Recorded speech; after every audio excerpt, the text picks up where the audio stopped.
दिलवा में अपना जगह देबू का मांगतानी चुमा घरे कह देबू का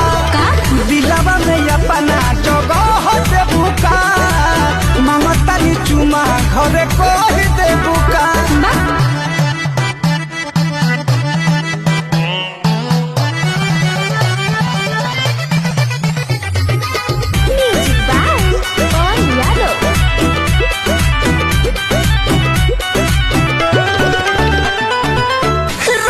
भरल तोहर चढ़ल जवानी जब जब देखी मुँह से टपकेला पानी। देखो ढेर मत बोला सुआना दो